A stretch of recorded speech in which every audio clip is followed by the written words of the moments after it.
Yo, what a shaking, gang. Friday, end of the week activities. May 8th. It is May 8th, 2021. Hey, just pop it on. I did a sole video on AMC just because the earnings call blew me away right here. I'm sure most of you guys seen that. If you did not, please check that out if you would like. Anyway, I listened to this whole darn House committee meeting tonight. I don't know how many of you watched that whole thing, but I don't know. I'm going to go over a few takeaways that I took away from it. But there was a gal in there that I didn't want to go through the whole video and find her clip there. I found a few on Reddit with a couple key pieces that I wanted to talk about too. But there was a gal in there. She spent a good 6 minutes talking about Citadel in there. I'm going to try to find that tomorrow night. If you guys don't know what I'm talking about, try to track that down. If not, I'm going to go through and find it tomorrow night. But it was pretty interesting, too. She was a savage. She wasn't putting up with nothing. Also, you guys, I want to touch on that. This here, I found this quite funny on the old Twitter feed, right? Rogue the Legacy. This guy is outstanding. He's all AMC all the time. He is nonstop around the horn posting due diligence, just like a doctor in there, this guy. I mean, just a savage. This here, give him a follow. I'll pop his Twitter handle in there. If you don't follow him, please do. He's got a lot of good information that he's always posting in there. But he retweeted this from old Bleep Better Have My Money.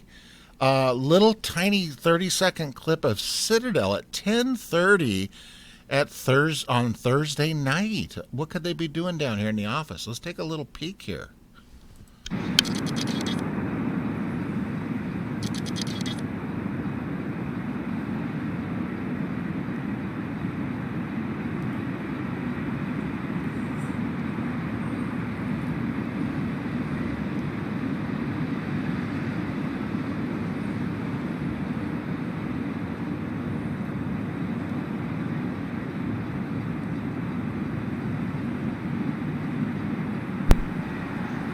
I wonder what's going on down there. 10:30 at night, you think all them multimillionaire dudes would be at home asleep. Well, at least they had the American flag flying there. Gosh, could you imagine working there? No wonder that dude quit yesterday. I'm sure it had something. My Lord. You imagine walking in there every day to go to work? Oh, I think I'd pass. My gosh. So I found that pretty comical, right? So give him a follow. I'll pop his Twitter handle in the link below the video. This I found very interesting here. 51% AMC shares today from dark pools. Now look at this here too. AMC Dark Pool trades. Dark Pool trades reported for AMC have accounted for 51% of the total volume today. Over the past 20 days, the average dark pool volume has been 54%. Total volume in the dark pool is 12.9 million. I mean, that's astonishing, right? It kind of explains why the price is just sitting there and we don't see, and it's just madness, manipulation still. When is it going to end? I don't know. Pretty quick, we hope, right? But man, craziness. This here I found over on Reddit. Give this guy a shout out here. Drywall Punches. Now, this has to do with what Adam Aaron said today about the ownership data, but look at this little piece of DD here. Why the AMC ownership data from today is way bigger than you think. We'll take a look at this real quick. It's pretty short. For those who did not listen to the earnings call, AMC CEO Adam Aaron provided us with two critical pieces of information. As of March 11, 2021, AMC had 3.2 million individual shareholders. As of March 11, 2021, those 3.2 million individual shareholders held 4/5 of AMC's outstanding shares. Based on the context, it would seem that 3.2 million individual investors do not include institutions.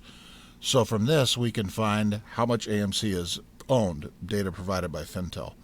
So you got inside ownership 39.1, institutional ownership 11.9. Retails from AA today is 80%. Okay, so there you go. Assumption: I am using Fintel data as reported on the site as of 5/6, not the historical data.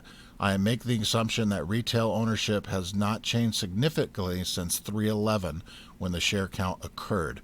That means 80% plus 39% plus 11% is 131% of the outstanding shares. Yeah, kind of explains a lot, doesn't it? This number does not count foreign ownership of the stock, mutual funds, or ETFs.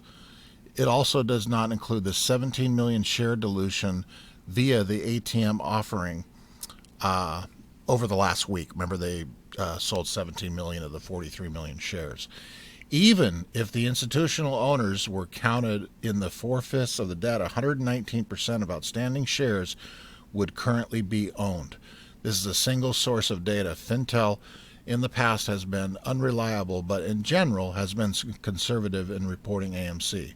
Take the number with a grain of salt. This data would definitely prove of naked short selling and or improper of the short shares and validate the points making in the last few months. Eesh, gosh. I mean, we all know the synthetic shares and all that, but God almighty. I mean, TikTok, right? A couple pieces on the old hearing here. I think Vlad probably perjured himself here. Another piece on Reddit. I'll pop a link into there, but this is what I was looking for here. And then watch this. Just watch it real quick. It's only 30 seconds. On January 28th, our daily deposit requirement was 10 times more than on January 25th. There was a large margin charge that they were subject to. The premium component was waived. They met their requirement and remained a member in good standing. As a result, Robinhood Securities imposed temporary trading restrictions on certain securities. Robinhood Securities put the restrictions in place in an effort to meet increased regulatory deposit requirements. The decision to restrict trading really was internal to Robinhood. We did not have discussions about that. Ugh, I don't know, Vlad. Man. I think his haircut, he's more trouble than his haircut is. I mean, gosh, his hair, he looks like a 10-year-old schoolboy with that haircut. But, I think he's in trouble here. This is going to be, you guys, this is going to, whether this thing squeezes tomorrow, in a week, or in a month, this is going to be an ongoing thing. The domino effect hasn't even really begun for this madness. I mean, geez Louise. One other piece here, I'll pop this in the link here, but look at this here. This is really crazy here. The feed went out, and just listen to this really quick, you guys. It's a couple minutes long. If you did not see this, pay attention to this. This is just crazy. Clients would have to worry about trades being consummated. I think that's the story that I think that is getting lost somewhere in this somehow, is that the system worked. I mean, there was incredible volumes. The system processed that volume. There was big changes in margin. Firms met that margin. Nobody was defaulted. Nobody was pushed into that situation from a firm basis. And the impact on the retail client, obviously, is something that both the SEC and this committee hopefully will come back with recommendations of. There he said it. No margin call in January. They didn't cover. Part of the domino effect, that's on GameStop, but oh my gosh, what in the world? Wow. Okay, so let that sink in, right? If you guys have not watched that whole thing, I'm going to try to find that other clip I was talking about, but I don't really know how to take the takeaway from that whole thing. It didn't, a lot of guys just kind of beat it around the bush, but whatever. I guess that's what those things are for anyway. And then one last little piece here.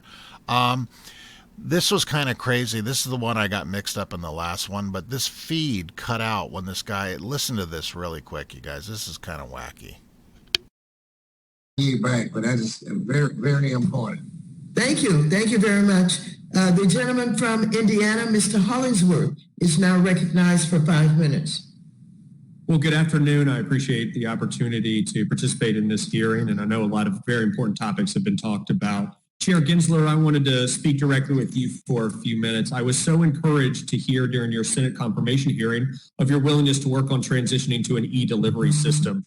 Given the significant increase in communications via electronic means, it seems like a real common sense solution where consumers would win, ultimately firms would win, and everyone would be better off on account of this. So I certainly hope that this will continue to be a priority. Do you expect it to be a priority as you're getting started and spinning up in your new role? I thank you. Yes, I was honored in the late 90s to work with Senator McCain on which was the e-signature bill that President Clinton signed. And so I think these are ways to bring efficiency. And the last 14 months we've been working through this pandemic largely because of some of those earlier reforms. It's been a very, very hard time, and too many of us have lost loved ones. But electronic delivery is something that I hope that we can continue to look to do while still protecting investors and ensuring they get the proper disclosures. Wonderful. Well, I certainly appreciate that, Chair. I think this is an important area that we could ring a win from, both for consumers and their information, as well as for those that are providing it. Wanted to switch topics and talk about minimum tick sizes, though. I've mentioned in previous hearings that we've seen a dramatic increase over the last decade in off-exchange trading, with this year, at some points, frankly, more exchange happening off exchanges than on exchanges. And look, the reality is, I don't want this to be a matter of preference. I don't want it to be a matter of party, but I do want it to be a matter of parity, where we've got a regulatory regime that is equal across both types of trading. And I don't think we have that right now because of the minimum tick size requirements for lit or exchange trading. I wanted to reach out to you about this and help understand if there was any rationale for that discrepancy between on-exchange trading. I don't know if we just lost the congressman, but I think I got enough of the question to answer it. Should I go ahead, Chairwoman?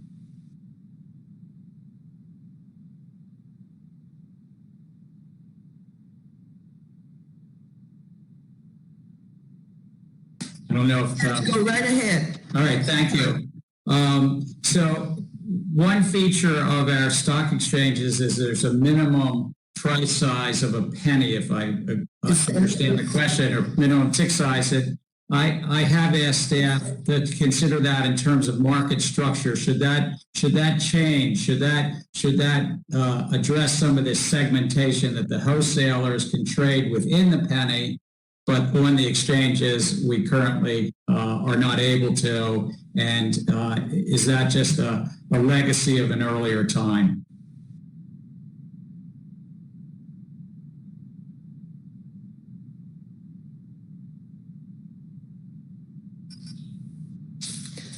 The gentleman from Illinois, Mr. Caston, is now recognized for 5 minutes. I mean, what the hell was that? Now, this is a clip. Shout out to Post Void Dribbler over here on Reddit. I'll post this whole link in there. But you notice how the congressman's voice was not moving in there? I thought it was kind of a glitch in the video until I watched the whole thing tonight, and it wasn't. So, conspiracy theory here, but... You know, I know it's Gary's first few weeks here on the job, but boy, he kind of fumbled around in this whole thing anyway. But it was kind of weird. I mean, I don't know, maybe a bad connection, but, you know, it had to do with the dark pool trading and then immediately gets cut off. Conspiracy theory? I don't know. But, yeah, kind of a crap show that whole thing was today. There's a couple other points I'm going to scrounge up tomorrow and touch on regarding Citadel. I mean, we can't talk enough about Citadel and our boy Vlad, but I think Vlad's in trouble too. God dang it, that boy. Yikes. I think Robinhood lost a ton of business the last 5-6 days, whatever it's been since everybody bailed. But man, oh man, you guys. Okay, you guys, that's it. Just wanted to touch up on a little bit on that hearing. I'll find a little bit more info on that tomorrow. But if you guys did not check it out, it's longer than all hell. But, you know, I took the time and I ain't got nothing going on at night, so I let the damn thing play all night. But, yeah, I just thought it was interesting, some of those stuff in there. But, anyway, I'll pop those links in there, you guys. Shout out to the boys over on Reddit for those little clips. And then Rogue, the Legacy, too. I'll pop his link in there. But that's it, you guys. Enjoy your Friday. Hopefully these stocks start moving. It's just a matter of time, gang, on both GME and AMC. All right, guys. I'm going to get some rest. It's the middle of the night here in Seattle, and I'll be up for market hours in a few hours my time. All right, guys, have a good day. Bye.